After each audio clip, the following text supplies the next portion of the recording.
యోహాను సువార్త 4వ అధ్యాయము 24వ వచనం చదువుదాం. యోహాను సువార్త 4వ అధ్యాయం 24వ వచనం. దేవుడు ఆత్మ గనుక ఆయన ఆరాధించువారు ఆత్మతోనూ సత్యముతోనూ ఆరాధింపవలనను. ఇంకొక వాక్యం మత్తయి సువార్త 28:19. కాబట్టి మీరు వెళ్ళి సమస్త జనులను శిష్యులనుగా చేయుడి, తండ్రి యొక్కయు కుమారుని యొక్కయు పరిశుద్ధాత్మ యొక్కయు నామములోనికి వారికి బాప్తిసం ఇచ్చుచు. ఆ తర్వాత 1 కొరింథీ 15:45. కడపటి ఆదాము జీవింపచేయు ఆత్మ ఆయను. 2 కొరింథీ 3:17. అందుట్లో ప్రభువే ఆత్మ. తర్వాత రోమా పత్రిక 8:16 వచనం. రోమా పత్రిక 8వ అధ్యాయం 16 వచనం.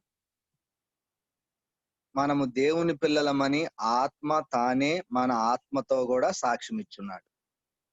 ఈ వచనాలన్నీ మీరు రాసుకొని గుర్తుపెట్టుకోండి.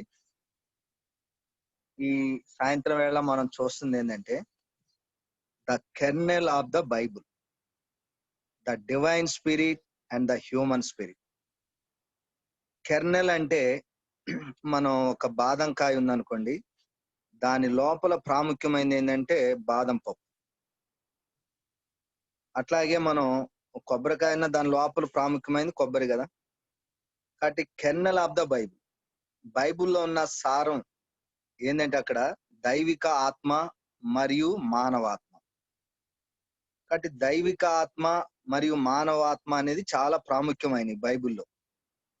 అందుకే ఈ సందేశంలో ఆత్మ అనేది దేవుని యొక్క సారం అని, తర్వాత త్రియేక దేవుని యొక్క అన్వయింపు ఆత్మ అని, క్రీస్తు జీవమిచ్చు ఆత్మగా ఉన్నాడని, కెర్నెల్ ఆఫ్ ద బైబుల్ 2 ఆత్మల గురించి, దేవుని ఆత్మ మరియు మానవాత్మ గురించి, మనము ఈ యొక్క సత్యము కొరకు క్రీస్తు జీవమిచ్చు ఆత్మగా ఉన్నాడు అనే సత్యము కొరకు మనం పోరాడేవారుగా ఉండాలి. కాబట్టి ఈ విషయాలు ఈ సందేశంలో మనం చూస్తాం. కాబట్టి ఆత్మ దేవుని యొక్క సారమని, త్రియేక దేవుని యొక్క అన్వయింపు ఆత్మ అయి ఉన్నదని, క్రీస్తు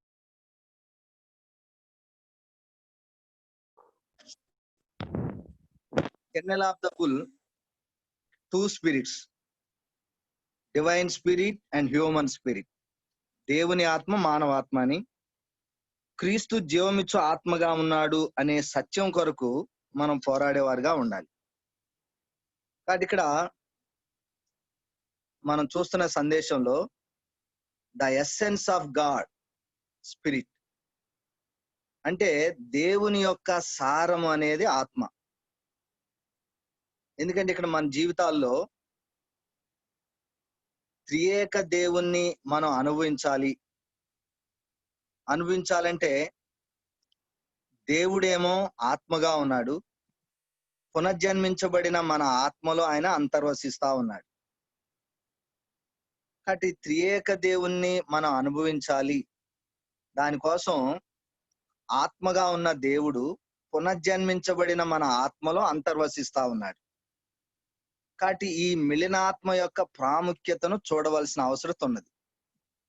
ఓ యేసు ప్రభువా, అందుకే మన జీవితాల్లో మిలనాత్మ యొక్క ప్రాముఖ్యతను మనం చూడాలి. మన పునర్జన్మించబడిన ఆత్మలో దేవుడు ఆత్మగా ఉన్నాడు. కాబట్టి ఇది మన అనుభవంలో త్రియేక దేవుణ్ణి అనుభవించడం కోసం. దేవుడు ఏమైతే అయ్యున్నాడో, దేవుడు ఏమైతే కలిగి ఉన్నాడో దాన్ని మనం అనుభవించాలంటే ఎలా అనుభవిస్తాం? ఆయన ఆత్మ కనుక మనం అనుభవించగలం. దేవుడు ఆత్మగా లేకపోతే మనం ఏమాత్రం కూడా దేవుడు కలిగిందంతా మనం అనుభవించలేం. కాబట్టి ఇప్పుడు దేవుడు కలిగిందంతా కూడా మనం అనుభవించవచ్చు, ఎందుకంటే ఆయన ఆత్మగా ఉన్నాడు కాబట్టి.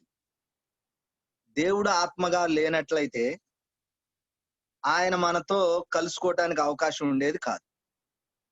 అందుకే యోహాను సువార్త 4:24 ఏం చెప్తుందంటే దేవుడు ఆత్మ అని చెప్పబడతా ఉంది. ఈ వచనంలో ఆత్మ అనేది దేవుని యొక్క సారం. దేవుడు ఆత్మ అన్నప్పుడు ఈ వచనంలో దేవుని యొక్క సారం ఏంటంటే ఆత్మ. కాబట్టి దేవుని యొక్క సారము స్వభావము ఏంటంటే ఆత్మ. సారములో దేవుడు ఆత్మగా ఉన్నాడు. Praise the Lord. ఆ తర్వాత ఆత్మ త్రియేక దేవుని యొక్క అన్వయింపుగా ఉంది. The spirit being the application of the triune God. ఆత్మే త్రియేక దేవుని యొక్క అన్వయింపుగా ఉంది మనకి. మన దేవుడు త్రియేకుడు. ఆయన తండ్రి, కుమారుడు, ఆత్మగా ఉన్నాడు. మత్తయి సువార్త 28:19 చూసాం. ఆయన తండ్రి, కుమారుడు, ఆత్మగా ఉన్నాడు. మన దేవుడు త్రియేకుడు. తండ్రి ఏమో మూలముగా ఉన్నాడు, అంటే సోర్స్ గా. కుమారుడేమో తండ్రి యొక్క మూర్తిమంతంగా, తండ్రి యొక్క వ్యక్తతగా ఉన్నాడు కుమారుడు. ఆత్మ ఏమో కుమారుడు ఏదైతే కలిగి ఉన్నాడో దాని యొక్క రియలైజేషన్ గా, దాని యొక్క గ్రహింపుగా ఆత్మ ఉన్నాడు. కాబట్టి పరిశుద్ధులారా, మనం మన దేవుడు త్రియేకుడు. ఆయన తండ్రి, కుమారుడు మరియు ఆత్మగా ఉన్నాడు. తండ్రి మూలముగా ఉన్నాడు. కుమారుడేమో తండ్రి యొక్క మూర్తిమంతము, తండ్రి యొక్క వ్యక్తతగా ఉన్నాడు. ఆత్మ ఏమో కుమారుని యొక్క రియలైజేషన్ గా ఉందన్నమాట. కాబట్టి అందుకే ఒక కుటుంబంలో మానవ కుటుంబాల్లో ఒక కుటుంబంలో తండ్రి ఉంటాడు. తండ్రి అనేక మంది పిల్లలను కలిగి ఉంటాడు. వారందరి జీవానికి మూలం తండ్రి. అదే రీతిగా తండ్రి జీవానికి మూలంగా ఉన్నాడు. దైవిక త్రిత్వములో జీవానికి మూలం ఎవరంటే తండ్రి. అంతకంటే అధికంగా కుమారుడు తండ్రి యొక్క వ్యక్తతగా ఉన్నాడు. కాబట్టి క్రీస్తు దేవుని కుమారుడు, ఆయన తండ్రి యొక్క వ్యక్తతగా ఉన్నాడు. కాబట్టి ఆత్మేమో తండ్రి ఏదైతే కలిగి ఉన్నాడో మరియు కుమారుడు ఏదైతే కలిగి ఉన్నాడో దాని యొక్క అన్వయింపుగా ఆత్మ ఉన్నది. కాబట్టి ఆత్మ లేకుండా తండ్రి మరియు కుమారుడు ఏదైతే కలిగి ఉన్నారో అది మనకి అన్వయించడానికి అవకాశం లేదు. ఆత్మ లేకపోతే తండ్రి మరియు కుమారుడు కలిగింది మనం అనుభవించడానికి అవకాశం లేదు. కాబట్టి మనం తండ్రిని, కుమారుణ్ణి అనుభవించాలి అంటే మనము ఆత్మను సంప్రదించాలి. we need to contact the spirit. కాబట్టి తండ్రిని, కుమారుణ్ణి మనం అనుభవించాలి అంటే మనం ఆత్మను సంప్రదించాలి. అందుకే బైబిల్లో క్రీస్తు జీవమిచ్చు ఆత్మగా ఉన్నాడు. 1 కొరింథీ 15:45 అనేది పునరుద్ధరించబడిన సత్యం. నిజంగా ఈ సత్యాన్ని క్రైస్తవులు అనేకులు చూడలేకపోతా ఉన్నారు. దేవుడు తన ప్రణాళికను నెరవేర్చుకోవటానికి ఆయన నరావతారము, మానవ జీవనం, శిలువ మరణం, పునరుద్ధానం ద్వారా జీవమిచ్చు ఆత్మగా అయ్యాడు అనేది చాలా మంది క్రైస్తవులు చూడలేకపోతున్నారు. కాబట్టి అందుకే మనం ఈ సత్యాన్ని మనం చూడాలి. 1 కొరింథీ 15:45 రెండవ భాగంలో కడపటి ఆదాము జీవమిచ్చు ఆత్మ ఆయను. కడపటి ఆదాము ఎవరంటే క్రీస్తు. క్రీస్తు దేవుని కుమారుడు. క్రీస్తు దేవుని కుమారుడు. ఆయన నరావతారుడై మానవుడుగా జీవించాడు. అంటే నరావతారంలో దేవుడు క్రీస్తునందు శరీరధారిగా అయ్యాడు.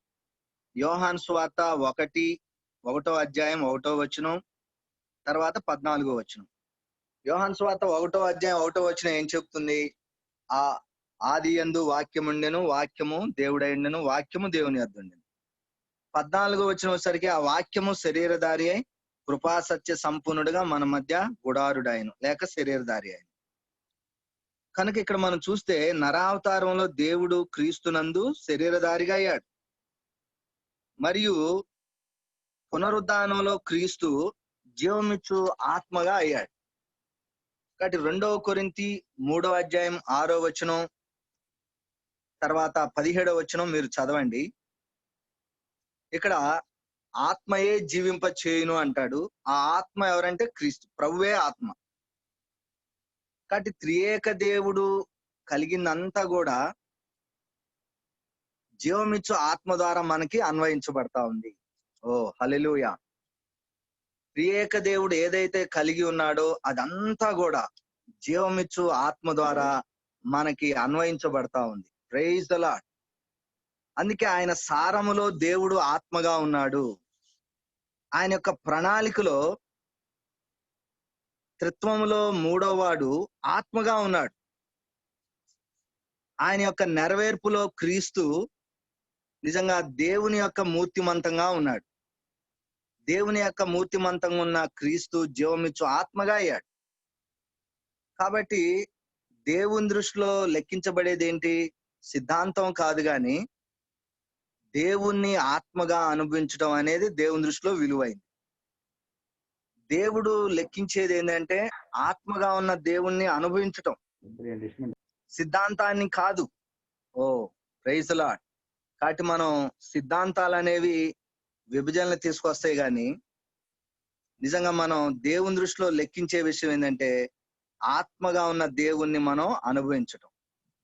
అందుకే కెర్నల్ ఆఫ్ ద బైబుల్ 2 ఆత్మల గురించి చూసినప్పుడు బైబిల్లో ఉన్న సారం ఏంటంటే 2 ఆత్మలు, దైవిక ఆత్మ మరియు మానవాత్మ. ఒకవేళ బైబిల్లో దేవుని ఆత్మ మానవాత్మ 2 తీసివేస్తే బైబిల్ అనేది ఒక ఖాళీ పుస్తకం లాగా ఉంటది. ఇంకా వేరు మాటలో చెప్పాలంటే బైబిల్లో ఈ 2 ఆత్మలు గనక తీసేస్తే బైబిల్ అనేది ఏదో మానవ సంబంధమైన జ్ఞానంతో, తత్వం శాస్త్రంతో, మానవ సంబంధమైన ఏదో సూక్తులతో ఇలాగ రాయబడిందిగా ఉండేది. దేవుడు ఏదైతే కలిగి ఉన్నాడో అదంతా మనం అనుభవించడానికి, గ్రహించడానికి అవకాశం ఉండేది కాదు. కాబట్టి దేవుని ఆత్మ లేకుండా మరియు మానవాత్మ లేకుండా క్రీస్తుని మూలాంశంగా మనం అనుభవించలేము. దేవుని ఆత్మ లేకుండా, మానవాత్మ లేకుండా క్రీస్తుని మనం మూలాంశముగా అనుభవించలేము. అందుకే మనం పునర్జన్మించబడినప్పుడు, పునర్జన్మ అంటే ఏంటి? నిజంగా యోహాను సువార్త 3వ అధ్యాయం 6వ వచనం ఏం చెప్తుంది? ఆత్మ మూలంగా జన్మించినది ఆత్మ. మనం ఎప్పుడైతే యేసు క్రీస్తులోనికి విశ్వసించామో, నమ్మటం ద్వారా ఆయన జీవాన్ని మన ఆత్మలోకి పొందుకోవటం ద్వారా మనం తిరిగి జన్మించాం. కాబట్టి తిరిగి జన్మించడం అంటే దేవుని జీవం మన ఆత్మలోకి పొందుకోవటం ద్వారా మనం తిరిగి జన్మించాం. ఇప్పుడు క్రీస్తు జీవమిచ్చు ఆత్మగా మన ఆత్మతో ఏకమయ్యాడు. 1 కొరింథీ 6:17 ప్రకారం అటువలే ప్రభువుతో కలుసుకొనివాడు ఆయనతో ఏకాత్మయ్యాడు. ఓ హల్లెలూయా. కాబట్టి నిజంగా క్రీస్తు జీవమిచ్చు ఆత్మగా అవటం ద్వారా ఆయన మానవాత్మతో ఏకమయ్యాడు. అటువలే ప్రభువుతో కలుసుకొనివాడు ఆయనతో ఏకాత్మై ఉన్నాడు. నిజంగా ఇది యోహాను సువార్త 3వ అధ్యాయం 6వ వచనం కూడా ఏం బయలుపరుస్తుంది మనకి? ఆత్మ మూలంగా జన్మించినది ఆత్మయునై ఉన్నది. కాబట్టి క్రీస్తునందున్న దేవుణ్ణి అనుభవించాలి అంటే మనము ఈ 2 ఆత్మల గురించి తెలుసుకోవాలి. పరిశుద్ధులారా, మనము క్రీస్తునందున్న దేవుణ్ణి అనుభవించటానికి గాను ఈ 2 ఆత్మల గురించి మనం తెలుసుకోవాలి. రోమా పత్రిక 8:16 ఏం చెప్తుందంటే, ఆత్మ తానే మన ఆత్మతో సాక్ష్యమిచ్చున్నది మనము దేవుని పిల్లలమని. కాబట్టి మనం దేవుని పిల్లలమని ఎవరు సాక్ష్యం ఇస్తున్నారు? ఆత్మ తానే మన ఆత్మతో కూడా సాక్ష్యం ఇస్తా ఉంది. ఈ వచనం 2 ఆత్మల గురించి మాట్లాడుతా ఉంది. ఒకటేమో దా స్పిరిట్ అంటే దేవుని ఆత్మ, మరియు రెండవది మన ఆత్మ. మన ఆత్మ సాక్ష్యం ఇస్తున్నప్పుడు ఇది దేవుని ఆత్మ సాక్ష్యం ఇవ్వటం. ఎందుకని? మన ఆత్మ సాక్ష్యం ఇస్తున్నప్పుడు దేవుని ఆత్మ సాక్ష్యం ఇస్తా ఉంది. అంటే దాని అర్థం ఈ రెండు ఆత్మలు మిళనం చెందినాయి. ఈ రెండు ఆత్మలు, దేవుని ఆత్మ, మానవాత్మ మిళనం చెందినాయి, ఒక్కటిగా అయ్యాయి. కాబట్టి అందుకే బైబిల్ యొక్క కేంద్రం ఏంటంటే దైవిక ఆత్మ మరియు మానవాత్మ. ఈ రెండు ఆత్మలు లేకుండా మనం దేవుని జీవాన్ని అనుభవించలేము. ఓ యేసు ప్రభువా! కాబట్టి పరిశుద్ధులారా, బైబిల్ యొక్క కేంద్రము డివైన్ స్పిరిట్, దేవుని ఆత్మ మరియు మానవాత్మ. మరియు ఈ రెండు ఆత్మలు లేకుండా దేవుని జీవాన్ని మనం అనుభవించలేము. కాబట్టి అందుకే దేవుడు ఆత్మగా లేనట్లయితే మనం దేవునితో ఒక్కటిగా అవ్వలేం. ఉదయకాలం చూసాం, మనం క్రీస్తుతో ఒక్కటిగా అవ్వాలి, మన జీవనం అంతా దేవునిలో ఉండి ఆయనతో ఐక్యం అవ్వాలి అనేది చూసాం. కాబట్టి దేవుడు ఆత్మగా లేకపోతే మనం ఆయనతో ఏకమై ఉండలేం. మానవాత్మ లేకపోయినా, ఎందుకంటే మానవాత్మ దేవుణ్ణి నింపుకునే అవయవం. కాబట్టి దేవుణ్ణి నింపుకునే అవయవం ఏంటంటే మానవాత్మ. మానవాత్మ లేకుండా కూడా దేవుణ్ణి అనుభవించలేం. అంటే మానవాత్మ లేనట్లయితే దేవుని ఆత్మగా మన ఆత్మలోకి స్వీకరించలేం. ఓ హల్లెలూయా! కాబట్టి ఈ రెండు ఆత్మలను బట్టి దేవునికి స్తోత్రం. దేవుని ఆత్మ మరియు మానవాత్మ. ఓ పునర్జన్మించబడిన మన ఆత్మలో దేవుడు ఆత్మగా అంతర్వసిస్తున్నాడు. ఇప్పుడు దేవుణ్ణి మనం అనుభవించవచ్చు. ఓ ప్రైజ్ ది లార్డ్. అందుకే పరిశుద్ధులారా, క్రీస్తు జీవమిచ్చు ఆత్మగా ఉన్నాడు అనే సత్యం కొరకు మనం పోరాడేవారుగా ఉండాలి. ఎందుకంటే దేవుడు ఈ పరిచర్యలో సహోదరులకి ఆజ్ఞాపించింది ఏంటంటే రెండు ఆత్మల్ని పరిచర్య చేయటం. సహోదరుడు వాచ్మెన్ నీ గారికి దేవుడు అప్పగించింది ఏంటంటే దేవుని వాక్యాన్ని అప్పగించాడు. అందుకే సహోదరుడు వాచ్మెన్ నీ గారికి దేవుడు ఈ యొక్క వాక్యాన్ని అప్పగించడాన్ని చూసినప్పుడు విట్నెస్ లీ గారు వాచ్మెన్ నీ గారితో ఎప్పుడు పూర్తిగా ఒక్కటిగా ఉన్నారు. అంటే దేవుని కమిషన్ అనేది ఆయనతో ఉంది, వాచ్మెన్ నీ గారితో అనేది చూడటం ద్వారా సహోదరుడు విట్నెస్ లీ గారు ఆయనతో ఎప్పుడు ఒక్కటిగా ఉన్నారు. అందుకే వాచ్మెన్ నీ గారు చాలా నమ్మకంగా మానవాత్మ అనేది దేవుణ్ణి స్వీకరించే అవయవం అని, క్రీస్తు ఆత్మగా ఉన్నాడు అని ఈ విషయాలు నమ్మకంగా బోధించాడు ఆయన. కాబట్టి అందుకే ప్రభు పునరుద్ధరణ అనేది తైవానికి 1949లో వచ్చింది. అయితే ఈ ప్రభు పునరుద్ధరణ పరిచర్యలో వాళ్ళు నొక్కి చెప్పిన విషయం ఏంటంటే మానవాత్మ. బైబిల్లో జీవ అధ్యయనాలకు సంబంధించి కూడా వాళ్ళు ఎక్కువగా ఎంఫసిస్ చేసింది, నొక్కి చెప్పింది ఏంటంటే మానవాత్మ గురించి. ఎందుకంటే బైబిల్ మానవాత్మ గురించి నొక్కి చెప్తుంది కాబట్టి. అంతకంటే అధికంగా కేవలం మానవాత్మని పరిచర్య చేయటమే కాకుండా ఒక ప్రత్యేకమైన అవయవంగా దేవుని చేత సృష్టించబడిన ప్రత్యేకమైన అవయవం ఏంటంటే మానవుల్లో మానవాత్మ. ఎందుకంటే మానవుడు దేవుణ్ణి స్వీకరించడానికి, దేవుణ్ణి సంప్రదించడానికి, అంతేకాకుండా క్రీస్తు ఆత్మగా ఉన్నాడనే సత్యాన్ని పరిచర్య చేయటం కోసం వాళ్ళు ఎంతో భారాన్ని పొందుకున్నారు. కాబట్టి నేటి దినాల్లో ఈ సందేశం వింటున్న మీ జీవితాల్లో, మనందరి జీవితాల్లో మన భారం ఏమై ఉండాలంటే ఈ రెండు ఆత్మల్ని ఇతరుల్లోకి పరిచర్య చేసే భారాన్ని మనం పొందుకోవాలి. ఓ మానవాత్మ అనే దేవుని చేత సృష్టించబడిన ప్రత్యేకమైన అవయవం మానవాత్మ. మానవుడు దేవుణ్ణి స్వీకరించడానికి, దేవుణ్ణి సంప్రదించడానికి ఇవ్వబడింది. అంతేకాకుండా క్రీస్తు ఆత్మగా ఉన్నాడు. ఈ సత్యాన్ని మనం ప్రకటించడానికి, పరిచర్య చేయడానికి ఈ భారాన్ని పొందుకునేవారుగా ప్రభువు మనల్ని వెలిగించును గాక. నిజంగా మనం ఎంతో కృతజ్ఞతతో ఈ సత్యాన్ని బట్టి ప్రభువుని ఆరాధించవలసిన వారమై ఉన్నాం.